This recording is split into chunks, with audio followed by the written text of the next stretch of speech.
धनबाद शहर में आवारा पशुओं की वजह से आए दिन आम लोग इनका शिकार हो रहे हैं। जी हाँ, इस वक्त मैं मौजूद हूँ कोर्ट रोड में। अगर बात करें तो यहाँ पर काफ़ी संख्या में आवारा पशु, खासकर अगर हम सांड की बात करें तो वो ऐसे ही दिन दहाड़े सड़कों पर घुमा करते हैं और कोई ना कोई व्यक्ति इनकी चपेट में आ जाता है। अभी अभी आप देख सकते हैं जिस प्रकार की बीच सड़क पर है, इसकी वजह से यहाँ पर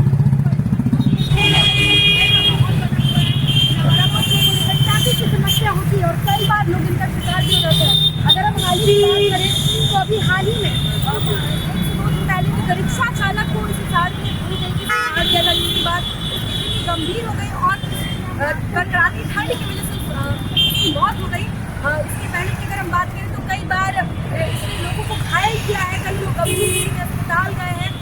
अभी भी इस तरह के कई मामले सामने आ रहे हैं, लेकिन इसके बावजूद भी पूरे चीज़ पर कोई एक्शन नहीं लिया जा रहा है। कुछ दिन पहले की बात करें तो ठीक पंडित क्लिनिक के सामने एक गार्ड को वॉल की तरह इसी साल में उछाला था। तो ये जो सांड है इसे लेकर लोगों के अंदर एक अलग भय है, एक अलग माहौल है, ट्रैफिक की समस्या होती है, लोगों को परेशानियाँ होती है, लेकिन इस पर कोई एक्शन नहीं लिया जा रहा है। आइए इस पूरे मामले पर हम कुछ समाजसेवी हैं उनसे बातचीत करते हैं और जानने का प्रयास करते हैं किस तरह से निगम की लापरवाही की वजह से आम पब्लिक को किन किन परेशानियों का सामना करना पड़ रहा है। हमारे साथ यहाँ पर एकल फ्यूचर धनबाद के प्रेसिडेंट रोहित जी मौजूद हैं। उनसे भी इस मुद्दे पर जानने का प्रयास करते हैं कि इन लोगों की ओर से इस मामले को लेकर क्या कुछ पहल करने से राहत मिल सकती है। आप लोगों की भी कुछ योजना ऐसे सुनने में आया था, तो विस्तार से जानना चाहते हैं कि इस तरह के आवारा पशुओं को लेकर क्या कुछ योजना एकल की है। जैसे कि पूर्व में ही राणा जी ने बताया कि अभी धनबाद में प्रॉपर जो ज़मीन है वो आवारा पशुओं के लिए है ही नहीं, ना ही उनको रखने के लिए प्रॉपर व्यवस्था है। जिला प्रशासन की तरफ से भी नहीं है, ना नगर निगम की तरफ से। गाय बूढ़ी हो जाती है, उसको गौपालक लोग छोड़ देते हैं। तो ऐसे गायों को अब हम रिक्वेस्ट करेंगे उनसे कि अब आप जो गाय छोड़ देते थे रोड पे, किसी का एक्सीडेंट हो जा रहा है, कोई उसी से मौत हो जा रहा है किसी का, तो अब उनसे हम ये रिक्वेस्ट करेंगे कि वो गाय जो है आप हमको दे दीजिए, हम उनको गौशाला में रखेंगे कुछ दिन। अगर वो ठीक हो जाते हैं तो फिर उन गायों को हम किसान परिवार को देंगे, उनसे उनकी आर्थिक वृद्धि भी होगी और वो महिला हो या पुरुष हो वो स्वावलंबी भी होंगे इस दिशा में। उसके बाद फिर जो उनके गोबर से, गौमूत्र से जो भी तैयार होंगे मेडिसिन, उनको हम उनको स्वावलंबी बनाने के लिए उनको रोजगार के एक माध्यम देंगे उनसे। ये पहला चीज़ हो गया। गौचर भूमि बहुत सारे, हर एक डिस्ट्रिक्ट में बहुत सारा खाली पड़ी है या जब अवैध कब्जा है, तो प्रशासन से भी अनुरोध है कि गौचर भूमि खाली कर एक नियमित व्यवस्था बनाएं और शेल्टर सेट का निर्माण करें ताकि उनको रखने के लिए पर्याप्त व्यवस्था की जाए। तो क्या लगता है कि ये पहल आप लोग कर पाएंगे और इससे कितना लाभ मिलेगा? ये हम लोग अभी योजना कब से शुरुआत करने की? मतलब अभी हम लोग एक बैठक करेंगे, कल 11 बजे बैठक है हमारे गौग्राम कार्यालय में। उस निमित्त हम लोग एक बैठक करके दिशा निर्देश चर्चा कर लेंगे आपस में। उसके बाद हम लोग फिर आगे के कार्य पे जिला प्रशासन को भी अवगत कराएंगे और नगर निगम के आयुक्त को भी अवगत करवाएंगे। इस मुद्दे पर तमाम बातचीत करने के लिए हमारे साथ यहाँ पर राणा घोष मौजूद है, ये पीपल फॉर एनिमल के कोऑर्डिनेटर। हम सीधा इनसे बातचीत करते और जानते हैं। अभी हाल ही में हम लगातार देख रहे हैं कि आवारा पशुओं की वजह से आए दिन आम पब्लिक जो है उसका निशाना बनते जा रही है, उन्हें नुकसान हो रहा है। क्या लगता है कि कहाँ चूक हो रही है और क्या कुछ करने से इससे लोगों को राहत मिल सकती है? देखिए, सबसे पहले तो ये समझना होगा कि ये कितना बड़ा समस्या है। ये भारतवर्ष में आप कोई भी गूगल में सर्च करके देख सकते हैं। ये एक बहुत बड़ी जन समस्या है जो आवारा पशुओं को लेके होती है। आप आए दिन देखते होंगे कि या तो गाय दुर्घटनाग्रस्त हो जाती है, पैर टूट जाता है, हमारे पास फ़ोन आता है और भी बहुत लोगों के पास फ़ोन जाता है, सामाजिक कार्यकर्ता उसमें लग जाते हैं कि भाई उसको कैसे बचाया जाए। साथ ही में लोगों की भी जान जा रही है, कोई गाड़ी एक्सीडेंट हो जा रहा है, कोई घायल हो जा रहा है। अभी पिछले साल ही एक स्विफ्ट डिज़ायर एक्सीडेंट किया था बरवड्डा में, उसमें गाड़ी में आग लग गया था।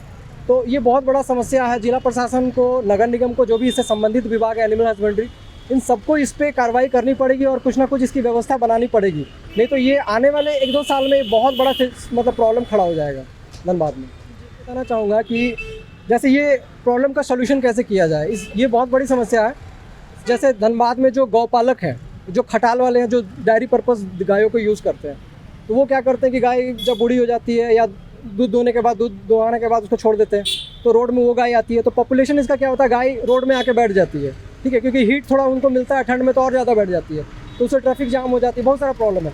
तो सबसे पहले हमारे डिस्ट्रिक्ट एनिमल हस्बेंड्री को और जिला प्रशासन को इस तरह का टैगिंग होता है, एयर टैग होता है गायों का, तो वो टैग करना पड़ेगा सभी गायों को, ताकि हम लोग उससे हम लोग डिटेक्ट कर सकें कि कौन सा गाय आवारा है, कौन सा गाय खटाल का है। ठीक है, अभी नगर निगम भी ऐसा रूल्स किया है कि जैसे हम लोग गाय वाय एक्सीडेंट करते हैं तो हम लोग जेसीबी मंगवाते हैं नगर निगम से, तो उनको दफनाने के लिए कोई जगह भी नहीं है। वो जगह भी हम लोग को नगर निगम को एक सुनिश्चित करना पड़ेगा कि जहाँ इनको अंतिम संस्कार किया जाए। डिस्क्रिमिनेशन के लिए एक जगह वैसा उपलब्ध कराना पड़ेगा जिला प्रशासन को, और ये एयर टैग करना पड़ेगा ताकि हम लोग पता कर सके कि कौन खटाल का है, कौन आवारा पशु है। तो इसमें नगर निगम क्या कर रहे थे, पहले बीच में अभी 1500 रुपये ये लोग ले रहे थे चार्जेस कि जो घर के गाय रोड में आके दुर्घटनाग्रस्त हो रहे थे, तो नगर निगम भी उसमें एक फ़ाइन कर रहे थे कि भाई वो चार्ज उनको पे करना पड़ेगा, तब हम उसका अंतिम संस्कार करेंगे। तो उसके लिए हम लोग को टैगिंग अगर नहीं करेंगे तो हम लोग उसको डिटेक्ट नहीं कर रहे हैं कौन सा आवारा है। आवारा को तो वो फ्री में कर दे रहे हैं, लेकिन जिनका घर का पशु मालिक उसको गाय को छोड़ दे रहे हैं, तो उसके कारण जो समस्या उपलब्ध हो रहा है, तो उसके राजस्व का भी नुकसान हो रहा है, गाड़ी का तेल जलता है, जेसीबी ऑपरेटर उनको भी पेमेंट करना पड़ता है। तो दोनों तरफ से हम लोग को जो एनिमल राइट्स है उसको भी समझना पड़ेगा पशुओं के हित के लिए, और साथ में जो जन समस्या हो रहा है उसको भी हम लोग को समझना पड़ेगा।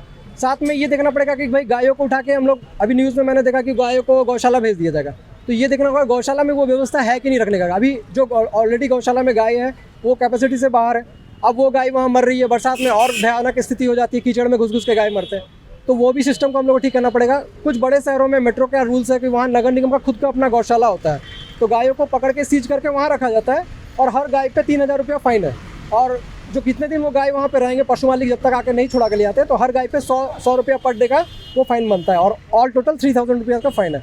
तो ये प्रोसीड्योर अगर करते हैं तो उसमें कुछ लगाम लग सकता है। तो आपने सुना, हमने जब समाज सेवी महेंद्र से बातचीत की तो उन्होंने कहा कि इस मामले पर पहले भी कई बार अवगत कराया गया, हर बार ये कहा जाता है, आश्वासन दिया जाता है, लेकिन कोई ठोस पहल नहीं की गई है, और यही वजह है कि इस तरह की समस्या उत्पन्न हो रही है। अभी भी आप देख सकते हैं कि जब ये बीच में एक आवारा पशु जो साड़ी खड़ा हो जाता है, तो यहाँ से गुजरने वाले हर एक इंसान के मन में एक डर, एक भय का माहौल देखने को मिलता है। खास करके जो लोग यहाँ पर, जब उनसे हमने बात की तो उन लोगों ने हमें ऑफ द रिकॉर्ड ये बताया है कि आए दिन यहाँ पर कोई ना कोई सड़क इसके अलावा कई बार लोगों के सामान को भी नुकसान पहुँचता है। अगर मीरापुर हत्या की बात करें तो वहाँ भी रहने वाले जितने सब्जी विक्रेता, फल विक्रेता, उन लोगों ने बताया कि कई बार उनके सामान को जो वो खा जाता है, तो लोगों को परेशानियों का सामना करना पड़ता है। यानी जिस प्रकार से आवारा पशु धनबाद में, अगर हम कुत्तों की बात करें तो कई लोगों को अपना शिकार बनाए, तो ये तमाम समस्या उत्पन्न हो रही है। लेकिन अब जरूरत है कि इस पर कोई ठोस पहल की जाए ताकि आम पब्लिक की समस्या से जो अभी भुगत रही है उसे इससे निजात मिल सके। अपने सहयोगी संतोष के साथ शाम को